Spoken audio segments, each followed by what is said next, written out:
Sports.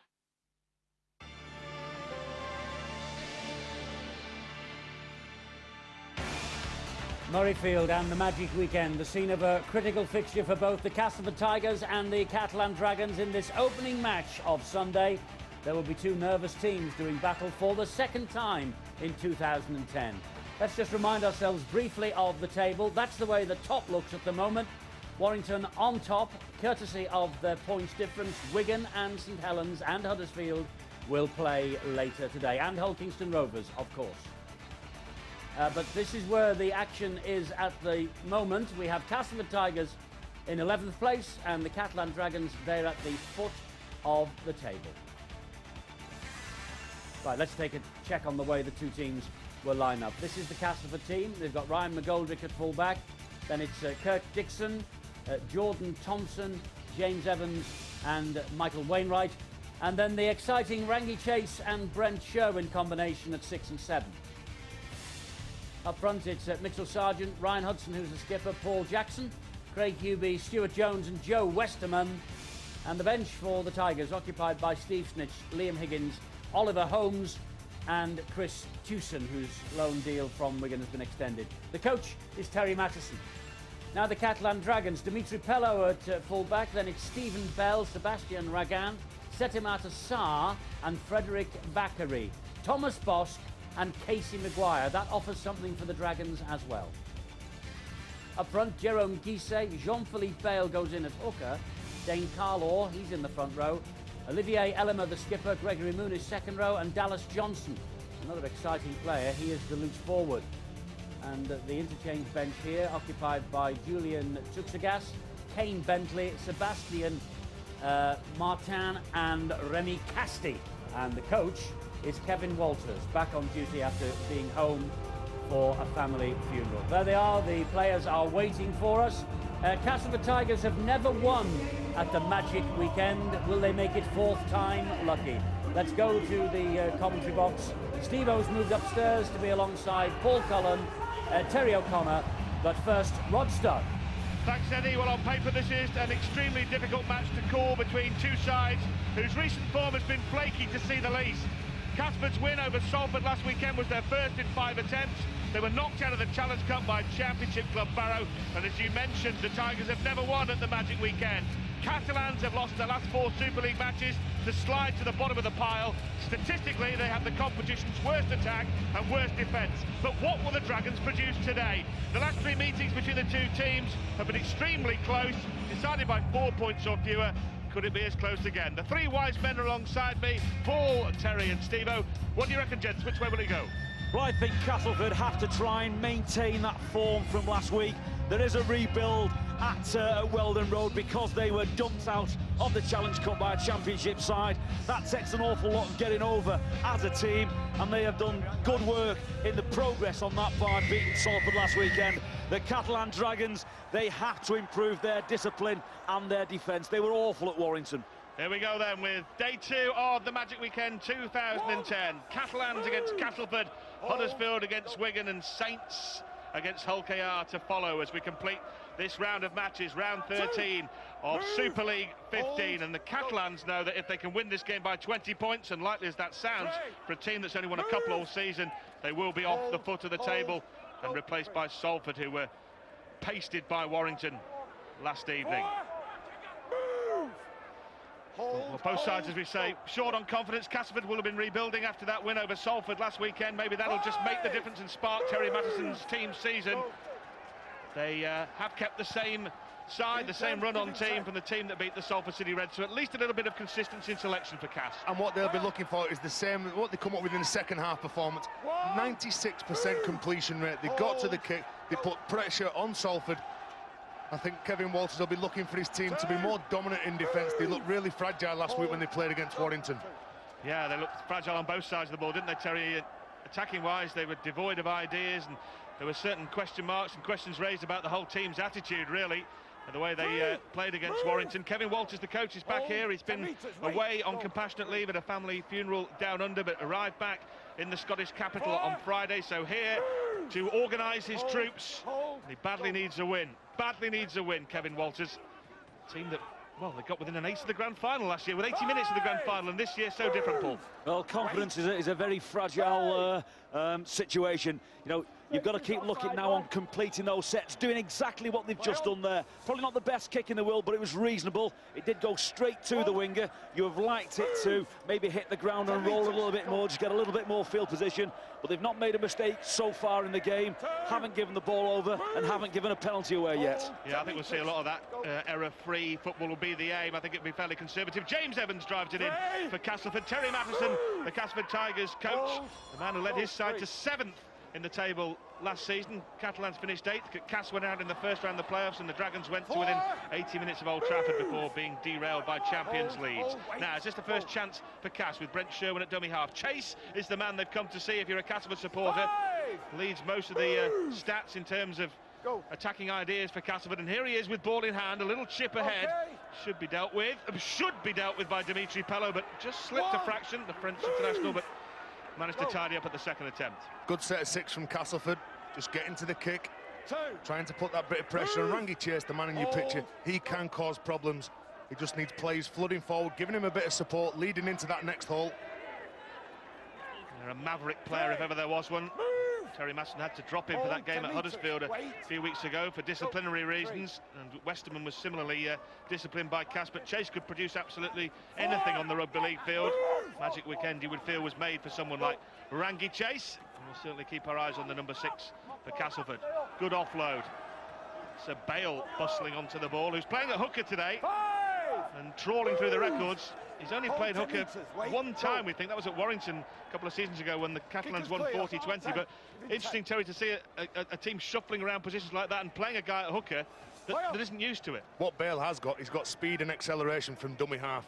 Set him out aside, he's put back in the centre. A lot of pressure been put on him lately to come up with big plays, organised for this Catalan side. Real emphasis there on that positional switch, Rod, that a young halfback, Tony Guijo, played at 9 against Warrington. Very talented ball player, I believe. Defence is not on his agenda. And I think that's why Jean-Philippe Bale is in the middle of the field. Yeah, and paid the price for that, didn't he, Tony Guijo? He was the man who's paid the penalty as Chase displays some of those skills and finds Jordan Turner, just still 18 years of age. 4 tries in 6 appearances for Cass this season. One of the promising youngsters they've still got down at the Jungle. The biggest problem you got with Rangi Chase, you could see that it was running across the face of the defence, but no Castleford player was coming off him at an angle. That'll be play on. He took that with 1 foot in the field of play. That's great stuff by the Tigers. Nothing wrong with your eyesight, Steve-O. Spot on he was, a foot in the field of play, bundled over the dead ball, and Chase on from the Castleford Tigers. The kick from Sherwin was wonderfully weighted. Good urgency from James Evans. You can see that he's trying to get down, but he just keeps him up. Stuart Jones comes in, adds his extra weight, pushes him to get the kick, the drop out from underneath the sticks. Good pressure from Castleford. Yeah, good start by Castleford here. Good start by both sides, really. No errors whatsoever. And both coaches will be pleased with what they've seen so far. But particularly Terry Matheson as his side forced that goal line dropout. This is Jackson in his second spell at Castleford. There is a man who knows about playing hooker. We've talked about Bale, who's a novice at the role, but Ryan Hudson, well, years of experience in 2 spells at Castleford Tigers. And there he is again at dummy half. Now Sherwin, the ball player here, and Chase looking to interlink once more for the Tigers. There's a try on here, possibly if they can get it out to Wainwright on the wing. Thompson comes inside, which was possibly the right decision because Wainwright was being marshalled towards the touchline. All Castleford in this last couple of minutes from the goal line dropout. Can they conjure something up? Can they at least force another set of 6 here on the Catalans line? Ryan Hudson from dummy half. Again, they utilise Chase. Coming onto the ball is Mitchell Sargent. He's knocked on, he's lost the ball. Oh, well, Ian Smith initially said he'd knocked on. Now he says, I'm not so sure. Let's have a look at the TV replay. Let's have a chat with Stuart Cummins, the video ref. Well, Mitchell Sargent hit this ball at speed. He reaches out. Does he ground this ball? No try. Loses the ball. I think he might be a touch short as well. Yeah, just doesn't have control, does he, Steve-O? It's a great effort, but it's short as well as not having the controls. This will be no try for sure, but it was a beautiful run, wasn't it, by the big fella? Held up beautiful, Rangi Chase, neat little pass. This will be confirmation of NOTRY. There it is, no try, scrum defence. So I'm sure Ian Smith was influenced by the schmozzle in midweek at the championship game we saw live on Sky Sports on Thursday night when Robert Hicks didn't go to the video ref and replays revealed that he ought to have done. And Ian Smith thought there, well, hold on a minute, I'm just going to be absolutely sure here and just have a check. It's what it's for, the technology's there. It's a fantastic situation that we have in our sport. You know, and if, shall we say, it's not right every single time, that's not the point. It's there for the benefit of all. Have a look, have a second look, have a third look, get it as right as you can do. Yeah, I'm sure Ian Smith was 99% sure that it wasn't a try, but what's the problem with just checking with the video referee to make sure that his first judgment was right? It was right, Ian Smith had it right, the video ref had it right, and nothing on the ball. But Castleford very close to opening the scoring. I thought there was some great defence just before that situation on the try line, or the disallowed try or not. Great defence from Stephen Bell and Seta Marassar out wide. Overlap, pushed up hard and did enough just to put the pass off. Chilly weekend in the Scottish capital, but not as bad as the weather was when the sides met over in France in March, when the supporters had to clear the snow off the pitch in the south of France before Castleford won that game narrowly. Good win that was for the Castlefords away from home, and now they have a penalty. It's our first penalty of the day. Jérôme Guisset, the man who transgresses. Well, Jérôme Guisset just trying to buy his side an extra couple of seconds. Won't let Ryan McGoldrick up to play that ball. It's something that Jérôme has to work on. I watch every game, every week, every minute of every game, and unfortunately, that's in Jérôme Guisset's game. He just stays on a fraction too long, and his team can't afford to concede penalties like that. Penalty count, 1-0. Castleford. Let's see what they can do from this, but it's pretty much 3 straight sets almost now on the line when they had the goal line drop out before. So there's been a lot of pressure on the French line. Interesting to see what their attitude towards defence is like for the 80 minutes here. As Paul was mentioning earlier, they were shocking at Warrington last weekend. They really do need to muscle up. They're on a woeful run. They're bottom of the table. Defensively, they're the worst team in the competition. Here come Castleford trying to add further to those statistics of tries conceded. Right on the try line, 2 tackles left as Ian Smith called 4th tackle. Ryan Hudson looking to call the shots. He's got Chase to his left-hand side. That's the way he goes. Chase dummied, looked to throw a pass, looks to throw another one, still going. Michael Wainwright will score. Or will he? Ian Smith goes to the screen. Wainwright, who scored the winning try in France when the sides met earlier in the season, thinks he's got the opening one here. This is shocking defence from Catalans. Watch the players just keep bouncing off. Rangi Chase, he is so deceptive. He's strong, he's got balance. Well, is he looking for a bit of an obstruction? But Rangi Chase, look at this. He's just so strong. He palms the players off, flicks the ball out to Wainwright, who crosses, goes over the line. No doubt about the grounding, that is for sure. We knew he was going to be a danger man, Rangi Chase. But when you get the big fella to him, Jean-Philippe Bale should have had him the first time. And then they push him away. That's a good finish. This will be given. The dummy runner has done his job there. Seta Marassar has come in, tackled the dummy runner, pushed him in play. I think this is going to be a try. I think it won't be. I think Chase has run around the back of the Castleford player that went through. You're not allowed to run around the back. He can't do. On that third part, I don't think he can do anything to get out of the way. Seta Marassar has come up with the wrong tackle option. He's come in, he's took the dummy runner in it, which was Westerman. He's then forced him backwards. Rangi Chase could only go one way, and that's why Michael Wainwright, the man in your picture, scored the try. Well, video refereeing by majority decision up here in the commentary box. I think you were outvoted 2-1 there. Yes, I'm on my own, I think. I just generally feel that Chase did have an option. He could have gone left or right. He chose to go left. It was around the back of a player, look, that has gone through. Oh, I don't know. I don't think there was anything Chase could do there. It's the wrong option by Seta Marassar. He's the one who's come in. He's the one who's put his team under pressure. And Michael Wainwright scored the try for Castleford. Yeah, some fancy footwork from Jordan Thompson too to get out the way of Michael Wainwright. Some nice moves from the feet of the teenager. Wainwright got round his own man, scored in the corner. Now Westerman, who was flawless with the boot last weekend, is going to miss that to the left. So his scoring streak with the boot, he booted 7 from 7 against Salford last weekend, ends. But Castleford lead 4-0. An amazing thing that we've got to pick up on this is the fact that you can't get that first defence. And was Bale knocked over by his own man? Perhaps he was, couldn't get to him. To take nothing away about the Castleford, they look the most dangerous so far in this game.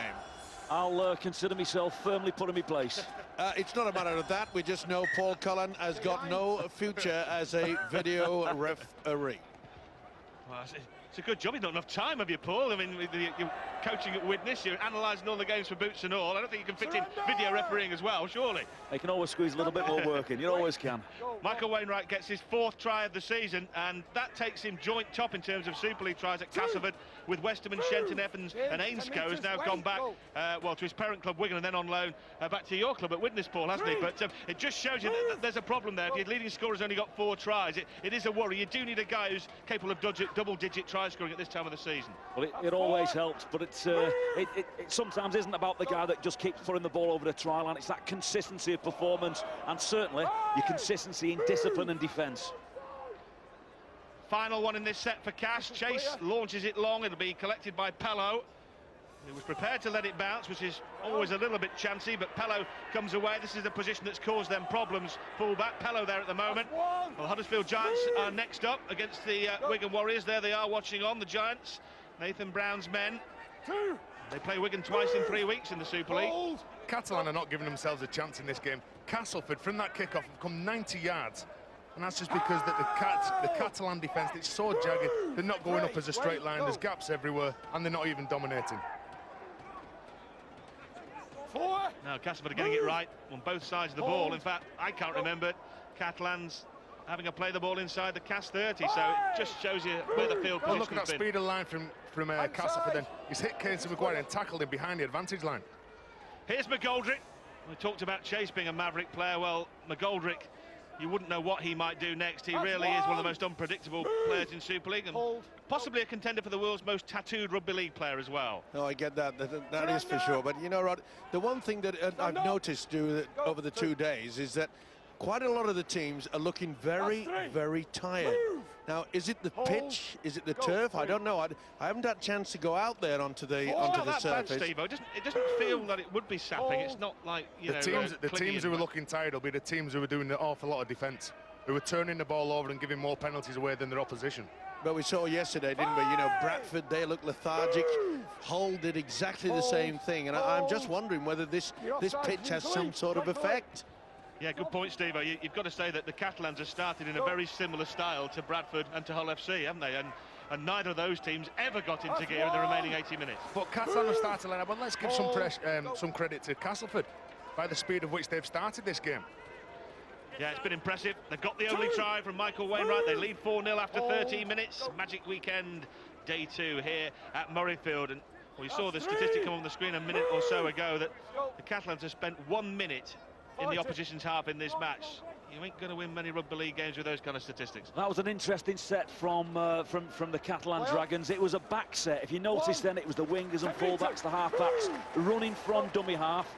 There's only just over 10 minutes plus gone on the clock, because Jean-Philippe Vale, who is a centre playing at hooker, just needed a little bit of a break. They have got Kane Bentley on the bench to rotate in at some point, but he's looking a little bit tired early on. They're a bit one-dimensional when it comes out of their own quarter on exit sets. Ryan Hudson has been very busy at hooker for the Tigers. Now half a break for Rangi Chase. Well, the man who really can unlock any defence, second on the stats for most try assists behind Sean O'Loughlin in the Super League this season. Easy to see why. Great offload there. Jackson for Castleford. That was a brilliant offload to get Castleford moving again. Look at that from Ryan Hudson. That's fantastic play. Fantastic play by Hudson. Little kick here from Sherwood into the corner. Well, they managed to bundle it dead, but it will be another goal line dropout as the winger Vicari got rid of it. Well, it was a good job back when he was there in the corner. He was put under pressure. And again, just turning the screw, Castleford. They're getting down there. They're coming up with a couple of repeat sets. 10 metres. Paul, from a coach's point of view, Terry Matheson will be absolutely delighted with this. I mean, they've done everything right so far, haven't they, Castleford? They have, and they've also put right what's been going wrong over the past 3 or 4 weeks, or possibly even a little bit more. Completion, field position, build some pressure. You know, we all know that Castleford can play top quality attacking rugby league in good ball. They have to do it, though, on a consistent basis. Yeah, I just wonder if sometimes there are watershed defeats, sometimes it's a really heavy defeat when you concede 50 points, or sometimes it's when you lose to teams you know you should beat, like Barrow in the Cup, and maybe they thought, well, draw a line now, it can't get any worse. We have to improve from them. They certainly have in the last couple of weeks. And they're attacking again here, Castleford. Chase once more. McGoldrick comes into the line, and they've got players over here. Thompson and Wainwright lurking down this left flank. Tackles in the bank for Cass. 3 of them. McGoldrick to dummy half, to Chase again. 10 metres out, showing the ball one way, giving it to Mitchell Sargent. The distinctive blonde-haired Australian goes to within 2 or 3 metres of the try line. Hudson, who must have had the ball in his hands more often than anybody so far. A looping pass out to the far side, where Castleford will launch their final tackle from this set. Hudson's got across there to support once more. It was Stuart Jones who'd taken it forward. Little kick through, could be a try for McGoldrick, will be a try for McGoldrick, and Castleford get the reward. Their pressure has merited. They lead 8-0. It'll be 10-0 with the kick. Again, just no defence from this Catalan side. Not enough awareness, spatial awareness from each other. Ryan McGoldrick scores an easy try for Cass. But good build-up play again from Castleford. They're putting an awful lot of pressure on this Catalan side, and Catalan at this minute have no answer to the speed of which Castleford are playing this game. Look at the numbers. McGoldrick stays onside, Westerman stays onside.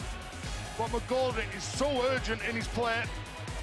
That is just perfect positional kick from Rangi Chase, who takes the ball to line. He pulls up the Catalan defenders and then puts that neat little kick in for McGoldrick to score the try.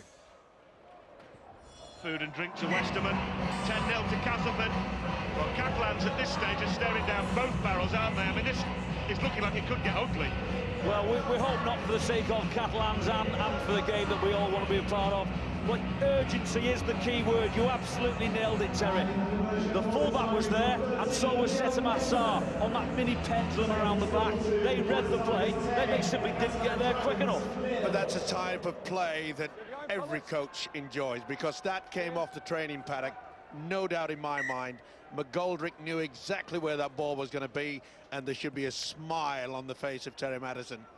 And don't you just love the technicality involved in that kick? Across the face of the post. So for a fraction of a second, the fullback loses eye contact on the ball.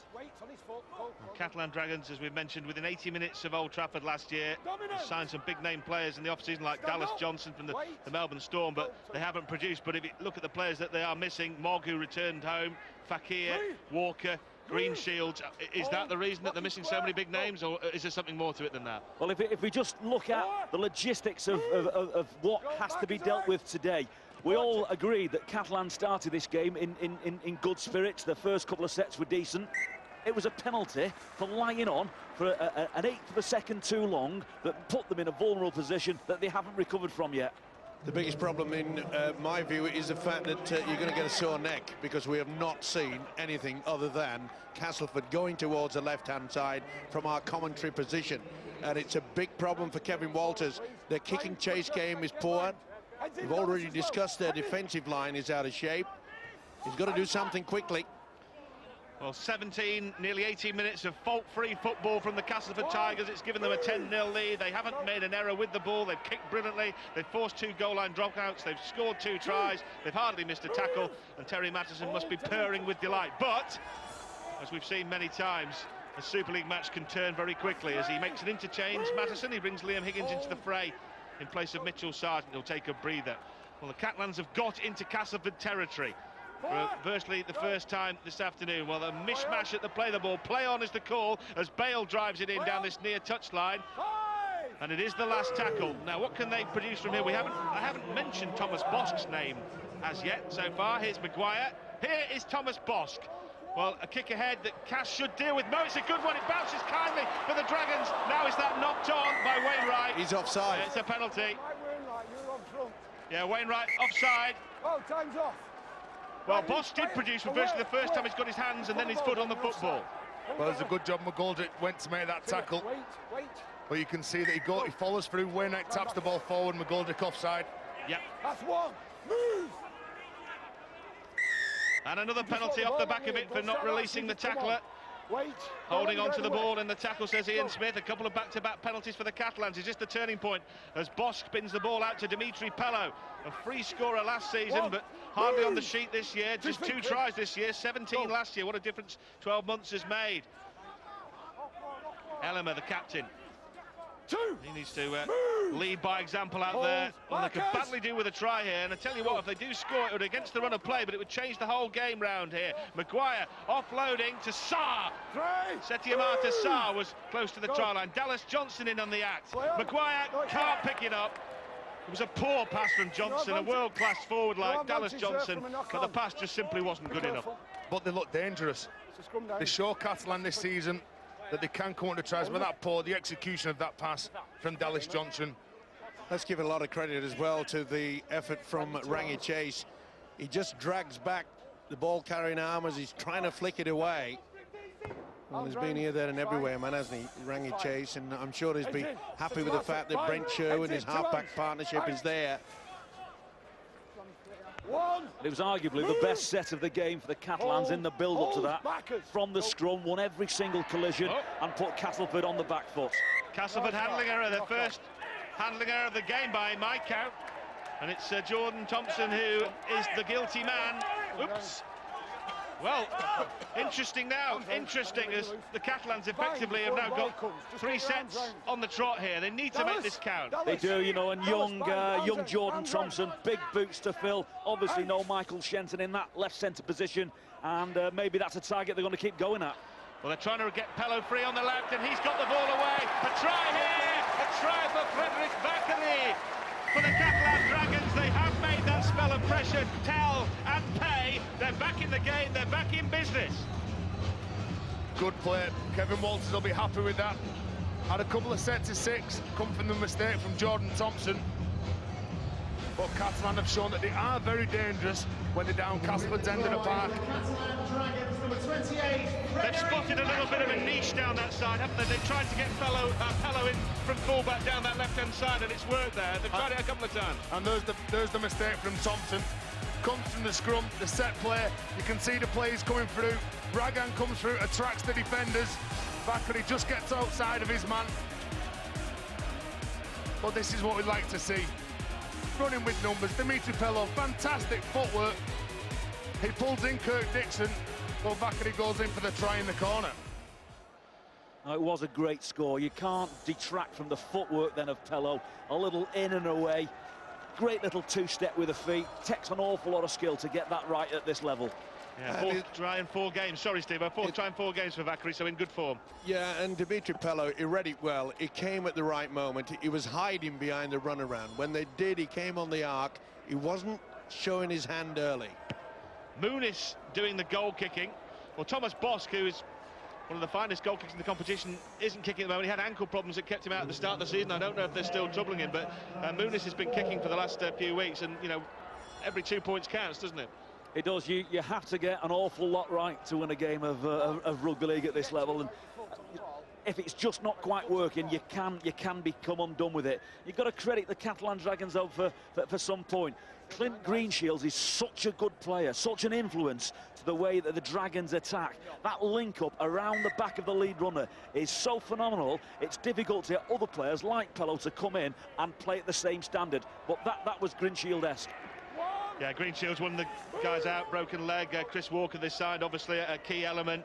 And Jamil Fakir is out as well. Gossard's injured, Mogg returned up. These are really key players and key part of the organisation for the Catalan Dragons, and I think they're struggling to get things sorted with all the chopping and changing that's gone on. We mentioned Bosk missed the first few games of the season, the first 7 games of the season as well. So, I mean, there's been a lot of chopping and changes, hasn't there? Well, if you get key players out, it's always going to be a struggle. I think Harlequins is a case in point. They really did have most of their great players out early in the season, and they were not playing very, very good football. They had to throw in a lot of youngsters in at the deep end. We've seen the difference, Steve, haven't we? Yeah, they've come back, like to Purdham and Dawn, and I thought Luke Gale was outstanding. Yeah, sensational turnaround by the Quins. They've won 2 on the trot, and they're looking up rather than down. And the Castleford Tigers lead 10-4. They're looking to re-establish their credentials in the competition. The Catalan Dragons are trying to get off the bottom of the table where they sunk after last week's hiding at Warrington. They're back in this game, though, at 10-4. Here comes Wainwright, the man who got the opening try of the game. Not bad tactics, actually, by Terry Madison. He often brings in the wingers down the middle just to give his forwards a little bit of a breather, just get them running, but they're getting over the advantage line. That's the problem for the Catalan side. They've got to try to stop them doing that. I thought, Mike, on that set of 6 in defence from Catalans then, they were a little bit smarter. You're quite right, they weren't winning collision, but they were just accepting the fact that they would be done at marker and didn't go back on interfere and give what they couldn't afford to do, a penalty away. Third goal line dropout. Let's quickly go down to the sideline and get some news from Brian Carney. Brian, what have you got for us? Yeah, no major problems with Thomas Bosk. It's precautionary, really. He's suffering from a little bit of a groin strain, and obviously goal kicking puts tremendous stress on that, so they're going to relieve him of the goal kicking duties and look after that groin. Thanks, Brian. That explains that, clears that up. It could make a difference. It was a difficult kick, to be fair to Muniz, right out on the far sideline, but those 2 points could yet come in very, very crucial later on in proceedings. Cass have forced their third goal line dropout. Kicking game of Chase and Sherwin has worked wonderfully so far. This is Joe Westerman spinning out of a couple of challenges. Ryan Hudson, who's had an impressive game at hooker, in again there, linking up. Chase is involved. He brings in Brent Sherwin. There's a wide out. Again, it's Hudson to dummy half, and Cass have still got 3 tackles left here. More problems for the Catalan Dragons. Chase a low ball that was brilliantly collected by Ryan McGoldrick on the far side, did exceptionally well to pick that up off his bootlaces. Hudson once more. Now Rangi Chase. Now Craig Hooby playing in the second row, usually a regulation prop, but shifting into the second row of the forwards. Chase again, toes it forward, and just too much weight on it, and the Dragons survive. Rangi Chase just quite happy putting pressure on Catalan, trying to turn the screw, trying to get another repeat set. But Catalan have to up the work rate. There's a lot of the players walking in the background. They need to push forward in support. You can see he's got no options, sir. Yeah, Chase leads all the indicators last season. Most offloads, most carries, most tackle busts for the Tigers. And we saw when he didn't play, when he was dropped, as Terry Masson looked on when he was dropped at Huddersfield, that they never looked like scoring a point at the Gal Farm, did they? It does make a huge difference to their attacking options. And do you know what? You've got to credit Terry Masson for that. He left out probably his 2 key players in Westerman. That's gone forward. As they made the mistake. Left out, he left out Joe Westerman. He also left out Rangi Chase. 2 of the best players, but he said, if you're going to mess about, I won't stand for it. Well, since then, Castleford have lost in the cup, but picked up by beating Salford. There is Chase. He really is a player that you really want to keep your eyes on, a magician with a magic box of tricks. Good ball this time from Dixon. Well, referee says it was forward, as he looked to get Michael Wainwright around the corner, around this near touchline. I thought that the Catalan Dragons were very, very fortunate to get away with that situation. Forward pass, referee, makes his decision, but the ball on the previous set from Bakari, the left winger, a one-handed offload inside. And all they've got to do is complete. For goodness me, get to the other end of the field and spend some time down there. Well, Ryan Hudson takes a breather after 27 minutes of hectic activity. Gone are the days, Steve, when the hooker used to play the full 80 minutes for most of these clubs. Deary me. They call it technical. That's 2. I'll tell you what, on exactly that same point, I don't quite know how long that Kevin Walters can keep Kane Bentley on the bench at the minute. There's the hooker, as we can see at the minute, Jean-Philippe Bale. He's done what, just around 30 minutes-ish so far. It's very demanding to change from centre to dummy half. You're doing so much more work, not just the volume of work, but just simply the sprint, the stop, the bend down, the pick up. That's alien to him as a left centre. Yeah, I'm sure when they do all these newfangled technological analysis of the metres covered, don't they? And the difference between playing hooker and playing centre would be enormous. That kick has just got too much weight on it. Oh, now, hello, Ian Smith wants to decide, did it take a touch off a Castleford player, and if so, did they actually play at it? Was it Kirk Dixon? Did he touch it, or was he pushed onto this ball? He's trying to let it, shepherd it, go over. Well, I'd give a dropout there. I don't know about you boys. I think it comes off him there. It is a dropout. I think it comes off him there. Definitely interfered with the movement of the ball. Yeah, Ian Smith, absolutely right. Just had a chat with Stuart Cummings, says have a look at that for me, and let's see how we restart the game. Stuart Jones. And good play by Ian Smith, in perfect position. Cass will have to defend a goal line dropout for the first time. They've dominated the first 20 minutes or so. This game scored 2 tries without reply through Wainwright and McGoldrick, but Bakary has hit back for the Dragons, and now they're knocking at the door again, possibly, from this set. That's how to run onto a ball. Remy Casti came charging on, reminiscent of Terry O'Connor in his pomp there as he charged forward a good 20 metres. I'll tell you what, though, he's felt it. Bale in at dummy half, a little bit of afters with Stuart Jones. Ellimer. Offside, says Ian Smith. The tide is turning here at Murrayfield. Isn't it amazing how things have turned around? It was Jordan Thompson that came up with the error that's allowed him this good field position. Pello, who's come into the line a lot from full-back. It's a lot easier game when you've got the ball than when you haven't, isn't it? And that's what we're seeing here. The Dragons are looking a totally different side. Here's the key indicators now. Casey Maguire at +1, Thomas Bosk at +2. They're looking for the big shift. They've gone on the short side. They've still got great shape on that left-hand side of the field. Bale was crawling towards the try line, got within half a metre. Now it's Casey Maguire spinning the ball out to Bosk. Lovely ball to Ellimer. The French captain strolls over for the try that would, in all probability, level the scores at 10 apiece. But what about the width of the pass from dummy half? It must have cut out about 5, maybe 6 defenders from Castleford. They've had to move slide, they've had to slide. Just fantastic play. Olivier Ellimer, one of the standout key performers for his Catalan side. He just hit that ball like an express train.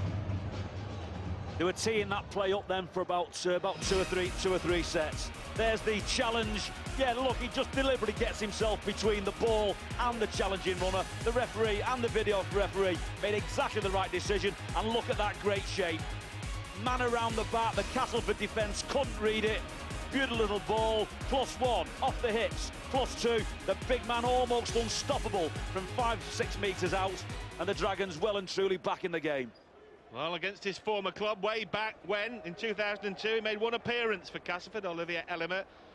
And always a prolific try scorer as a forward. He was top of the try-scoring charts as far as forwards were going last season, and gets his 3rd of the season. And what a crucial one, Steve-O. Certainly was. What about the beautiful pass by Thomas Bosk? It was delayed to perfection. The big fella running onto it. It was superb. He hasn't done much to do yet throughout this game, Thomas Bosk, but that just one split second was sheer magic. And Steve-O, James Evans coming, he took the wrong option. Thomas Bosk was running across the pitch. He was holding up defenders. James Evans has come and he's planted his feet, and Olivier Ellimer's just gone on the outside of him. Well, there's a problem there with Sebastian Martins, who's left the pitch, looks in a bit of trouble. Yeah, it looks like an arm injury, Terry, doesn't it, as he moves very gingerly away back to the Catalans sideline. But 9 minutes to go before half-time. I'll tell you what, they'll be absolutely delighted, the Dragons. 10-0 down, they were staring down both barrels of a real hiding here. They battled back. Well, they were under pressure the first 15 minutes, and then all of a sudden Castleford start getting a few penalties or giving penalties away, and that's because this Catalan side have been willing to run harder than their opposition. We saw Remy Casti come off the drop kick before. He just run really hard, won that collision, they got a penalty on the next play. This time last year they gave the Leeds Rhinos a 30-point start in the Magic Weekend. 30-0 they trailed at half-time. They got back and lost 36-16. This time they're giving Cass a 10-point start, but they have got back on level terms. Huge bomb. Dixon collects that comfortably. He's got McGoldrick with him, but will take the safe option. Mind you, he wouldn't particularly want to run into those two guys, Dane Carlaw and Dallas Johnson, the competition's leading tackler. Johnson, 556 before today. That's some stint. It certainly is. Notes for the coach. I'm sure Kevin Walters would have been looking then as Bosk put that bomb high in the air, that Castleford were using 3 fullbacks on that tackle count. Fullback in position, both wingers very, very deep, which means at some point there's going to be room on the edge. I wonder whether he's going to use that at some point in the future. Yeah, Johnson's tackling stats are phenomenal. They have been for years with the Melbourne Storm. He's just ahead of Malcolm Alker, the perennial winner of that award, but they're 100 and something ahead of everyone else, those two. So it just shows their work rate. Little chip ahead. Aim for Evans or Dixon. Dixon collects and goes down the sideline. A little kick again. Everyone onside according to Ian Smith. It bounces kindly for Cass. It bounces for Brent Sherwin. He scored. Castleford are back in front. Spectacular try. Good build-up play from Castleford once again. Brent Sherwin going in for the try. Well, they had it all in this try. The build-up play from Castleford. High fives all around. But it's amazing, as soon as you get that ball playing on the front foot, Both of these teams need to find a way to get the result. Here you can see a neat little kick. It's gone over, all the Catalan players are in. Back and he comes up, he can't make the tackle. Good kick by Dixon, it bounces awkwardly. You can see Steve Belly come from one side of the pitch to the other. The ball just totally beat him, bounced over his head and bounced into Brent Sherwin's hands. I just wonder, they've been messing around, chopping and changing their fullback. They haven't really got what you'd call a natural fullback. Is that what we saw there, that guys didn't know how to deal with it in that position? I think you've really got to credit Brent Sherwin. He's done exactly what I just said, that might happen to the Castleford Tigers. The wingers had dropped back looking for the long kick, then all of a sudden Sherwin's read it, dropped the ball into no man's land, and fortune favours the brave. Pushed up, caught, kicked, and Sherwin was back on the inside. Brilliant play.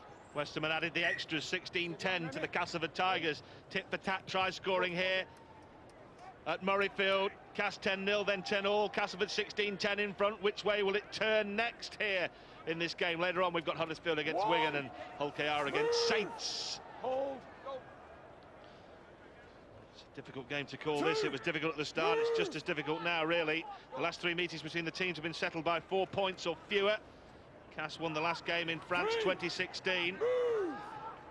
Hold 10 meters. They have been traditionally very close contests between these two clubs, both of whom have had the ignominy of lifting the wooden spoon over the Super League era. Kick is clear. That's a touch finder from Rangi Chase to pin the Dragons back. Good kick by Rangi Chase, and Catalan have got to switch on now at marker. Rangi Chase in that set of 6 went into the hooker mark. Look at that clever play under all that pressure,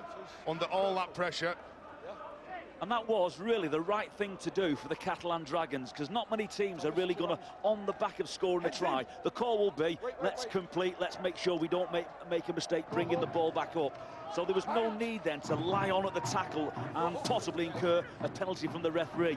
No real need to charge down the kick, because you're going to get the ball back. I thought smart play from the Dragons. And they're going to make the change, Paul, that you were wondering about just a few minutes ago. They're going to bring Kane Bentley on. More of a natural hooker than Bale, who leaves the fray, and Bentley comes on. So they've made that change now with 4 minutes to go before half-time. Yeah, not quite sure, Terry, whether 4 minutes on the clock is enough for him to make an impact. Maybe you're just going to get Jean-Philippe Bale an extra time to recover during that half-time period. I thought 10 to 12 minutes before half-time, get him on the field, let him get good ball running from dummy half, and maybe change the outcome of that game. This could change the outcome of the game. A penalty to the Dragons, which will give them just another chance. He's got straight on, he's got out from dummy half, and he's got the penalty. Confirmation of the substitution. 3.5 minutes to go before half-time as the Dragons look to get back on level terms. It comes free from Dimitri Pello. Play on is the call from Ian Smith. Says it wasn't ripped out. Rod, that's exactly the point I mentioned previously about having players like Clint Greenshields in your team at fullback. There's nothing wrong with Pello. He's a very, very good footballer. He's just fractionally off the pace. That was a catch and pass, a flick of the wrist. He just didn't have it. Go, 2. Yeah, Greenshields is a huge miss for the Catalan Dragons, no question about that. World-class operator at fullback. And as was mentioned, they haven't really replaced him. He's played there the last couple of games, but yes, it's always a gamble as a coach to try and play the same game plan that you've been rehearsing for the last 6 months if your key players are not in those positions. We all like to think that we can bring those other players through to play of a similar standard, but I thought that was a classic example. Greenshields then flicks the wrist, and I think they score on the right wing. Yeah. I mean, as you say, it's a very good play. It's not a square peg in a round hole. It's probably an oval peg in a round hole. It's nearly there, but it's not quite right. Absolutely. You can't stop playing because you've got players missing, but you just have to sometimes rein it in a little bit. Pello, I thought, should have just shortened his run, go tight on the angle and play behind his running game as opposed to trying to catch and pass. You're asking him to play then almost like Martin Gleeson. Just flick off the fingers and put the winger or centre away. Couple of minutes to go in the first period then here at Murrayfield. Castleford 6 points to the good. The Dragons have the ball, but very close to their own try line. Whilst they'd love to get a try before half-time. Well, I was going to say they're not in a position to attack, but they might be now because Ian Smith blows for another penalty.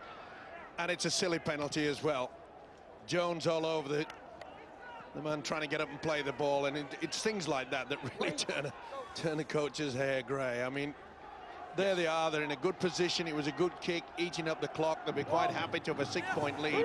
Now they're under the pressure in the final seconds. Well, from that tap set, I don't quite know whether Catalans will get right down into good ball to run the big wide play. They might finish this on the back of a big kick, and it might be the last hope for the first half. Yeah, at least they can get well, they should be able to get an attacking kick in rather than a relieving kick, and they should be able to get within maybe 30 metres when this set concludes, get the ball in the air, just see whether they can pick up the pieces. But they haven't made a lot of ground from that penalty, and that's a loose pass. Castleford could be in with a half a chance as James Evans sniffed something on the far side. Very slack play there by Thomas Bosk. They tried to run the big shift from their own half, and you know Castleford can defend that because it came off the back of a very slow play the ball. If you want to shift wide, they've now gone to a kick, and maybe they'll get something out of it. Spiralling bomb, could go anywhere, comes loose, play on is the call, could be anywhere. Some superb soccer skills from Olivier Ellimer, who was weaving his way through a la Ryan Giggs, but in the end he dribbled it over the try line. But they will get a dropout. It came last off a Castleford man, says Ian Smith. Wasn't the best attempt, was it, by the fullback Ryan McGoldrick? He never even raised the arms. He didn't want to know that at all. It was a towering kick by Thomas Bosk. Came up with an error where the ball went backwards, got away with it. It was Westerman that bundled it behind, and the clock is now stopped, so they're going to have 21 seconds. That's maybe 3 tackles to conjure something up here. Well, I'd make one drive and then put the ball up again, or maybe a dink into the in-goal area. You're going to have to lay a line, go to the field position you want to, hit that big wide play. They may go for one and a bomb, I'm not quite sure. Pretty difficult to do it from there. They're just on the scrum line. That's on the 20-metre mark on the right. They're not set for the width. They look like they're going to go for the kick. Yeah, they're going to have to go here, aren't they, because there's only 7 seconds left. It is dinked over the top. No problem for Ryan McGoldrick. He'll tidy up. Awful kick, absolutely awful kick. He might as well posted it. Put it in the air, give you a chance to get underneath, and at least challenge the ball. Well, the half-time siren goes as Ryan McGoldrick diffuses the bomb. His side are in front. They led 10-0 through Michael Wainwright and McGoldrick's try himself. The Dragons hit back. Bakary and Elam are both close to level it up at 10 apiece. But Brent Sherman has put the Tigers back in front. 16-10 Tigers at the break. Yes, nothing much to choose between the two sides, and well, an awful start for the Catalan Dragons, then the fight back, and then Castleford just edging it up towards half-time. Terry Mattison will be relieved. He has a talk to deliver at half-time now, as does his opposite number, Kevin Walters. Castleford and Catalan Dragons, they have kicked off day 2 of Millennium Magic.